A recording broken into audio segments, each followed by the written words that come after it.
Patok sa DZAR 1026 Sunshine Radio. Alright, balik tayo dito sa ating program. Second half na po tayo ng ating program.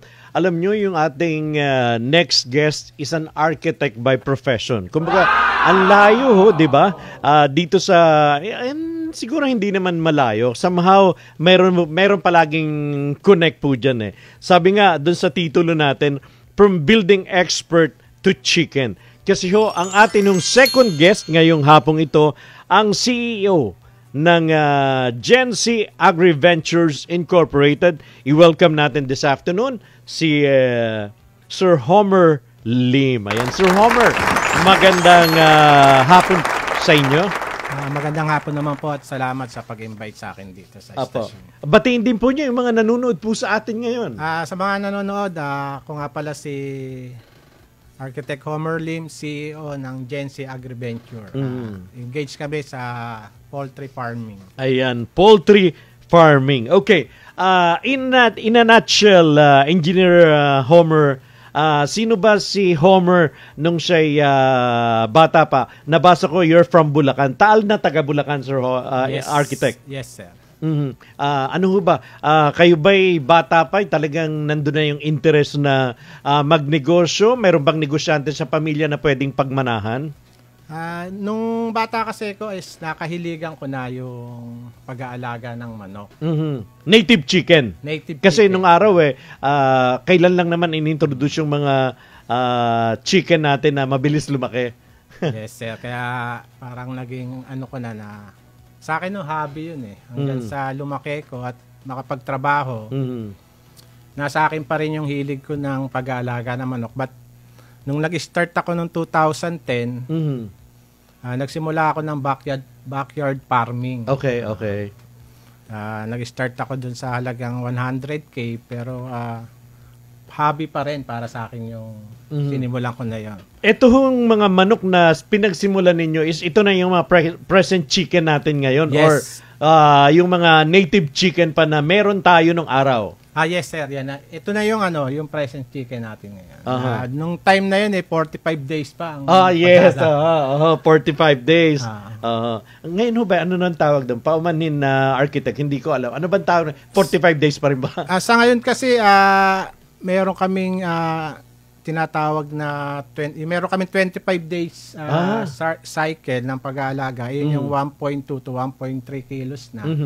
At meron din naman mga big bird na 30 to 36 days alagaan. Siya naman yung umaabot na ng almost 2 kilos, 1.8 to 2 kilos. Okay. So, gano'n na pala talaga. Kasi parang nung araw, di ba, yung native chicken natin, sisiw pa yun, architect, di ba? Doon Yes. sa mga native chicken natin. But anyway, bago tayo dumako dito, yung inyong profession, nagamit din po naman bago kayo nag-venture dito sa inyong chicken business. Actually, nung 2010, nagtatrabaho pa rin ako bilang project manager sa isang Korean construction company. Dito sa Pilipinas. At that time, sinabay ko na yung backyard farming na poultry. Nung napalago ko naman yung kinikita ko doon, dahil meron naman akong trabaho, yun yung pera na ginamit ko para makabili ng lupa sa Pangasinan. Ayun. So ngayon ay kumbaga meron na kayong talagang lupang nakalaan para doon sa mga inaalagaan yung manok, Architect Homer. Anong time na yun, nagtatrabaho rin ako, nag-start na rin ako magtayo ng mga poultry building facility. At start na rin ako ng time na yun as traditional pa lang hanggang sa ma-innovate ko yung technology at gumamit na nga ako nitong ventilated poultry farm facility. Ayan. So, alam nyo, isa rin siguro sa magandang maitutulong natin na Architect Homer doon sa mga nasa ganitong business na dapat ay komportable din yung manok habang sila'y pinalalaki, di po ba? Yes, yun kasi yung challenge na pag-aalaga ng manok. Kapag yung sa traditional kasi, yung temperature is hindi natin control. Nandun yung sobrang init, sobrang lamig kapag umuulan. Nai-stress yung manok, yun yung tumataas yung mortality rate niya. Okay. Pero sa modern facility naman, napababa namin yung mortality, rate in 4% na lang. So bumaba na. Kasi nung araw yan talaga ang idinadaing ng mga nag-aalaga ng manok pagka sila'y namatayan, nalulugi sila. I don't know kung tama bang sabing nalulugi or break even lang sila. Break even naman kasi dati prone sa sakit yung manok dahil open nga sila. May mga exposed sila sa sa sakit. Sa Ngayon elemento.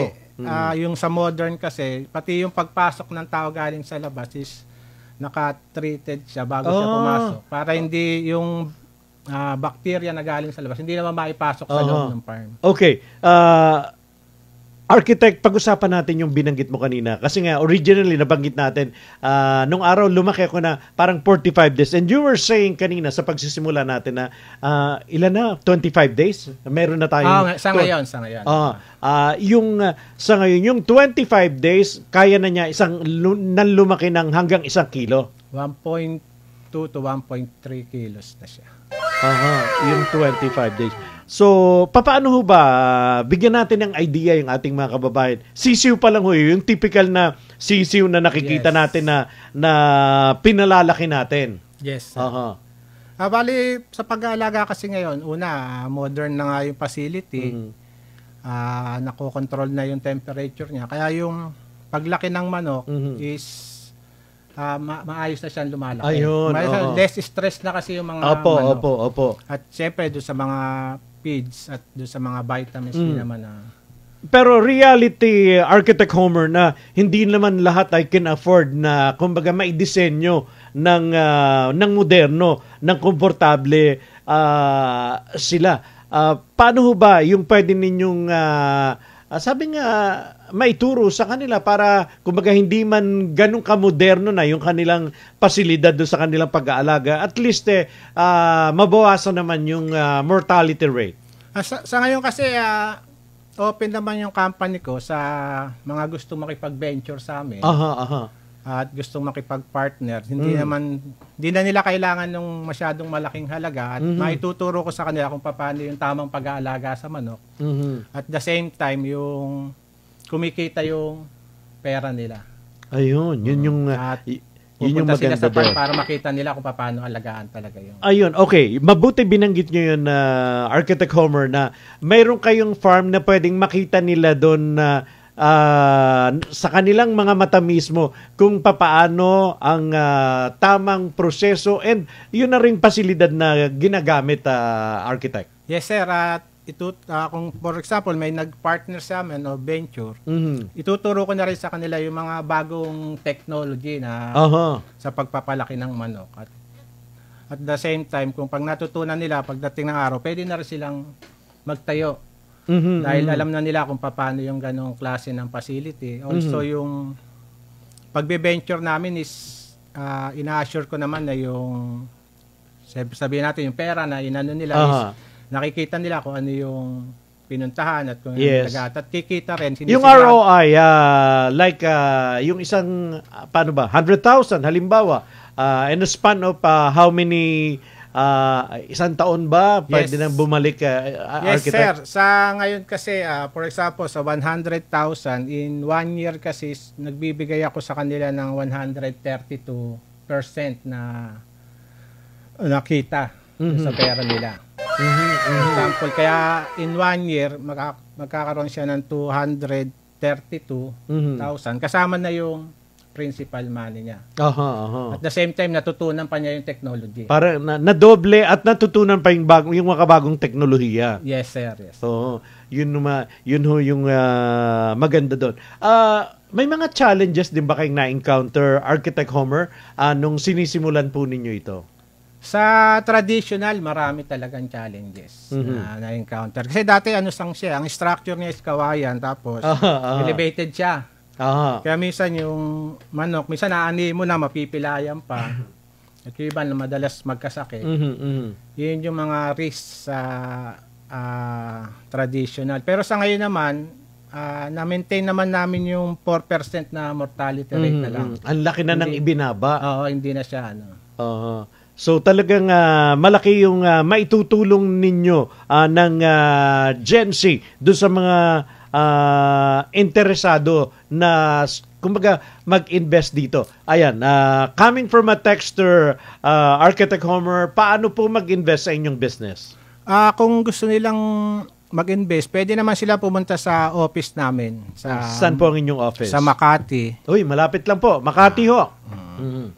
Sarili naming building yung 1417 P.O. Campo Extension. 1417 P.O. Campo Street, Makati. Yes, sir.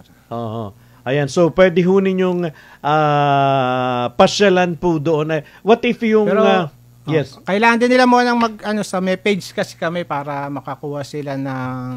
Hindi naman kasi lagi nandun ako para maharap sila. Pero may mga tao naman ako doon na pwedeng humarap din sa kanila kung sakaling pupunta sila sa office namin. What if ang gusto ay yung talagang yung physical farm or yung talagang yung lugar kung saan nandun yung mga manok? Is it possible? Kaya lang sa Pangasinan kanyo pwede naman yun kung sakaling talagang willing na silang makipag-venture at pumasok na sila sa company namin as partner.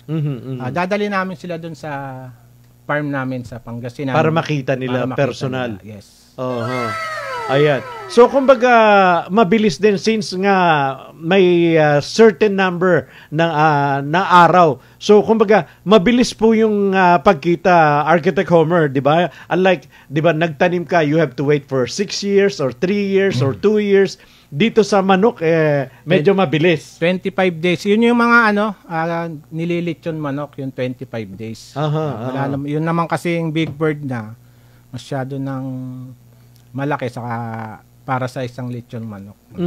So, ano ho yung wala namang kaibahan nito doon sa kasi yung iba parang isipin mo 25 days pwede mo nang kainin. Wala namang problema doon, Architect. Wala naman, matured na rin naman yung meat niya at quality naman.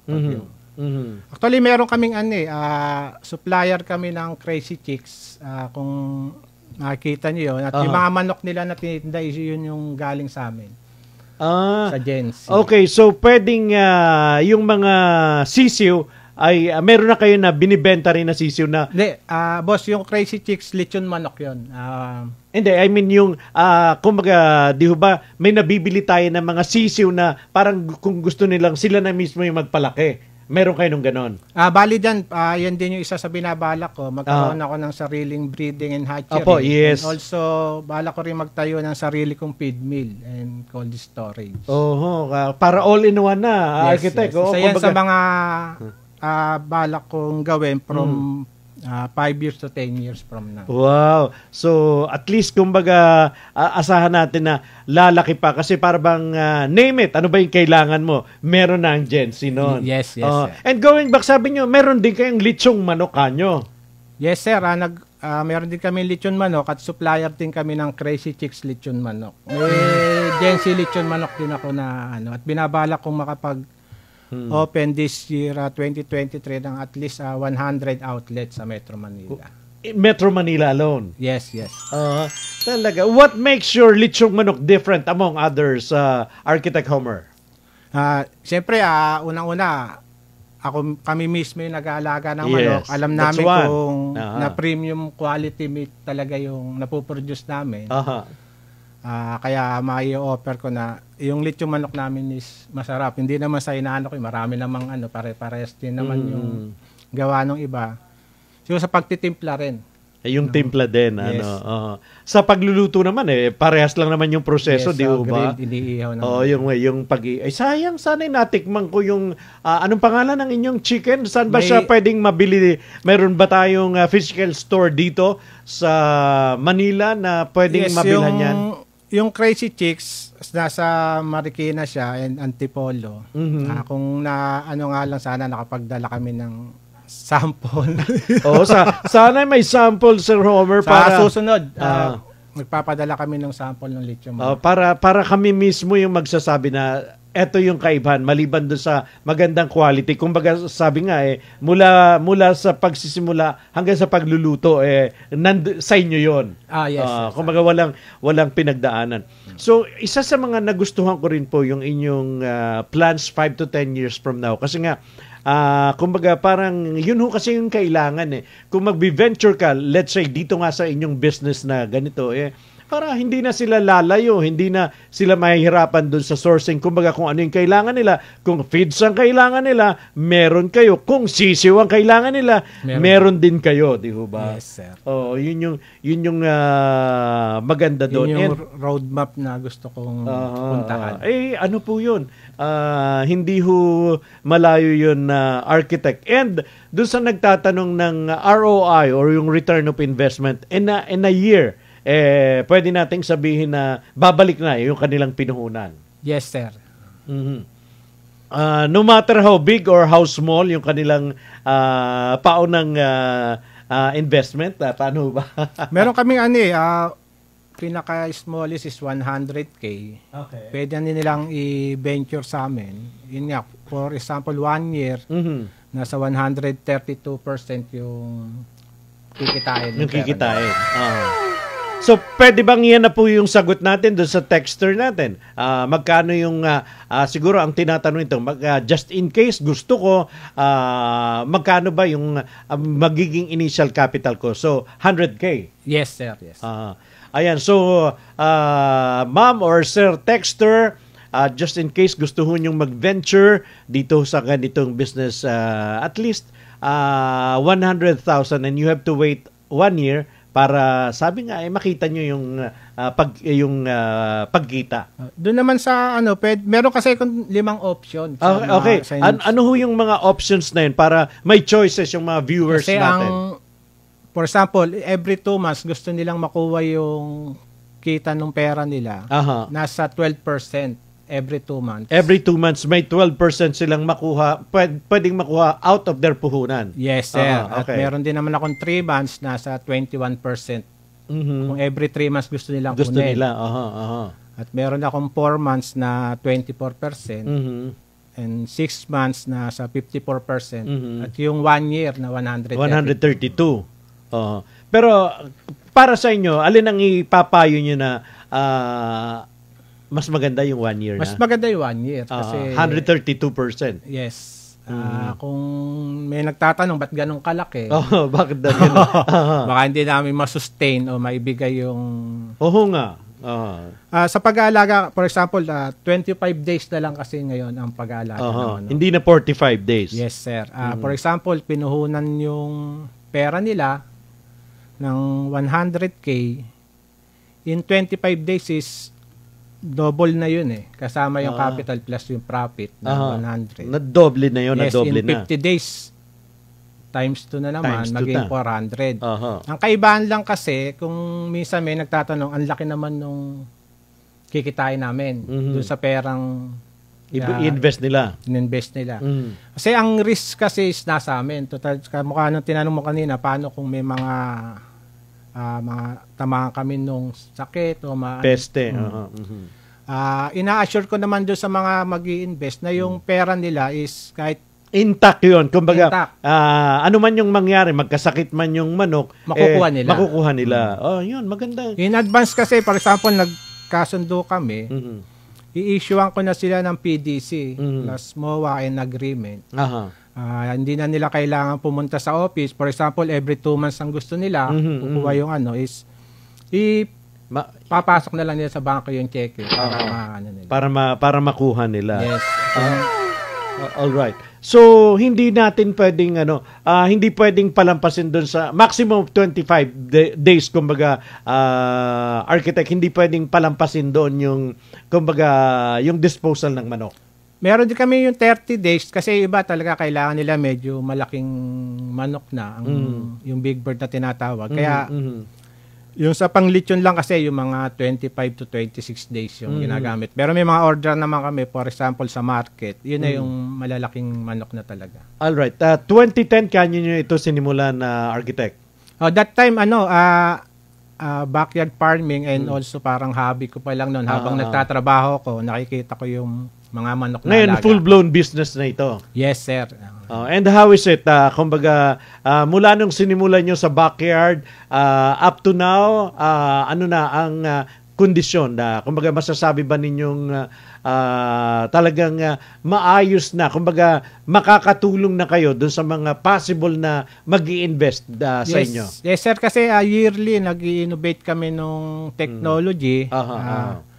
Yung technology ng Thailand para sa broiler grower.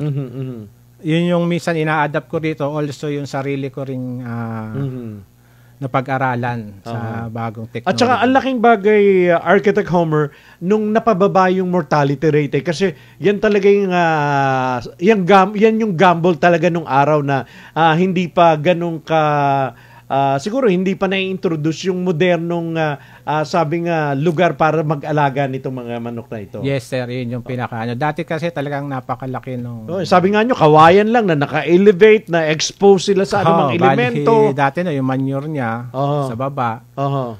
Then yung langaw, kasi open siya. Isa pa sa mga gusto ko ring itanong, Architect Homer, yung palakihin lang ito, wala yung nangingitlog. Kumbaga kasi, di ba, like sa San Jose, Batangas, yan ang kanilang business. Yung talagang paitlugin, ano ba tawag doon? May tawag sila doon eh. Talagang, ang sa inyo naman is yung talagang pinalalaki lang para gawing lechon or ibenta. Yes, sir. Yes. So ibang business naman yung ang aalagaan mo ay yung mga inahin para mangitlog at makapag-produce ng itlog. Ayun. Okay. So Sir Homer, saan kayo pwedeng ma-contact just in case mayroon pong mga viewers tayo ngayong hapon na gusto ho na maaring may gusto pa silang itanong na hindi natin na pag-usapan, hindi ko na itanong. So, saan ho pwedeng makipag-ugnayan sa inyo to know more about? Meron akong Facebook page, yung Gency Agriventure Official and also Gency Group of Companies. At pwede rin silang mag-leave ng message sa Facebook account ko, Homer Lim. At nakakaasa sila na lahat ng query nila sasagutin. Ayan, itong number na naka-flash po sa inyong screen, 0905-924-5106. So yan po, pwede rin nilang tawagan kung gusto nila mag-inquire. Yes, sir. Yes, sir. Ayan, Gency, malabo kasi ang mata ng lolo, kaya anyway, dito na lang. Gency Agriventures Incorporated at gmail.com. Yes. Ayan. Okay. So, sige po, Architect Homer, nasa inyo po yung pagkakataon. Imbitahan po ninyo yung mga nanonood po sa atin na interesado ho na mag-venture or maging bahagi ng Gency. Sa mga gustong pumasok sa ganitong business, ini-invite ko kayo na pumunta sa aming office at aasahan nyo na maituturo ko sa inyo yung mga modernong pamamaraan ng pag-aalaga ng manok para inyo ring matutunan at also yung pera na gusto nyo i-invest ay sigurado kayo na babalik at kikita ng malaki dahil sa klase ng pag-aalaga namin ng manok kasi hindi kayo mapupunta doon sa risk na baka malugi. And last na lang, Architect Homer, may cling payo doon sa mga nais mag-venture, maaring hindi dito sa pag-aalaga ng manok. Ano mang negosyo na passion nila? Ano yung pwede mong maipayo po sa kanila?